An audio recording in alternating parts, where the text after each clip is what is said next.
Lesson 20. The first word is menace. It means threat. First example. Irv's lack of respect made him a menace to his parents. Second example. The torrents of rain were a menace to the farmers' crops. Third example. Sergeant Foy's raw language was an obvious menace to the reputation of the entire police department. Fourth example. Cybersecurity threats have become a growing menace to personal data protection. Fifth example. The dark storm clouds looming over the city were a menace to the outdoor festival. The second word is tendency. It means leaning, movement in a certain direction. First example. My algebra teacher has tendency to forget the students' names. Second example. His tendency was to work hard in the morning and then to take it easy in the afternoon. Third example. The tendency in all human beings is to try to survive. Fourth example. The tendency of hot air to rise is a fundamental principle in physics. Fifth example. There is a growing tendency for people to work remotely in the digital age. The third word is underestimate. It means set too low a value, amount, or rate. First example. I admit that underestimated the power in the bulky fighter's frame. Second example. Undoubtedly, the boss underestimated his employee's ability to work hard. Third example. The value of our house was underestimated by at least $2,000. Fourth example. His teachers underestimated his creativity, but he went on to become a famous artist. Fifth example. She underestimated her opponent in the chess match and lost unexpectedly. The fourth word is victorious. It means having won a victory, conquering. First example. Playing in New Jersey, the Jets were victorious 2 years in a row. Second example. Terry faced the challenge with the bad attitude that he could not be victorious. Third example. Our girls' volleyball squad was victorious over a taller team. Fourth example.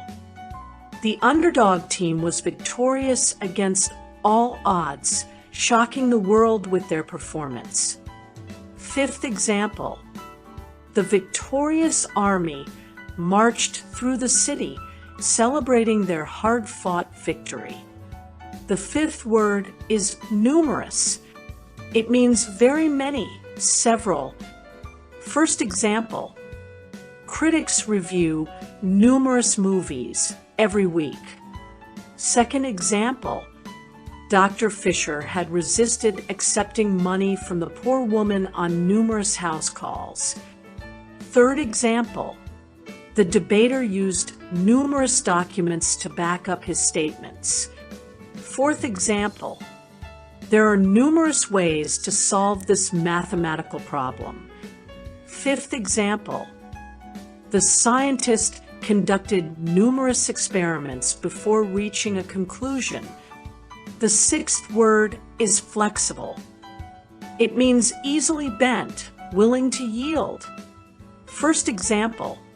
The toy was flexible, and the baby could bend it easily.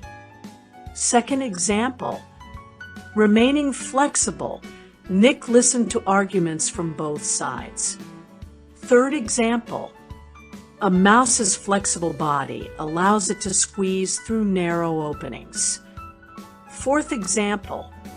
He has a flexible approach to problem solving, considering multiple perspectives before making a decision. Fifth example. Many companies now offer flexible work arrangements, including remote and hybrid options. Now, we have a short story from the words we have learned. The unyielding challenger. Daniel had always been flexible in his approach to life. While others clung to strict routines, he adapted, embracing unexpected challenges with ease. However, there was one thing he never wavered on: his dream of becoming a champion in martial arts. Despite facing numerous obstacles, including injuries and self-doubt, he trained relentlessly. His opponents often underestimated him, mistaking his calm demeanor for weakness. But Daniel had a tendency to push beyond his limits, surprising even himself with his resilience. The final tournament arrived, and he stood face to face with his fiercest rival, known as the Menace due to his aggressive fighting style.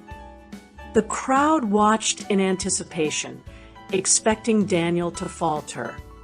Yet, as the match unfolded, his adaptability proved to be his greatest weapon. He dodged, countered, and outmaneuvered every attack with precision. With one final, decisive move, Daniel emerged victorious, proving that strength isn't just about power, it's about perseverance and the ability to evolve. I hope you enjoyed today's lesson, and until the next one, goodbye. Please don't forget to subscribe, like, and share. Your support is truly appreciated.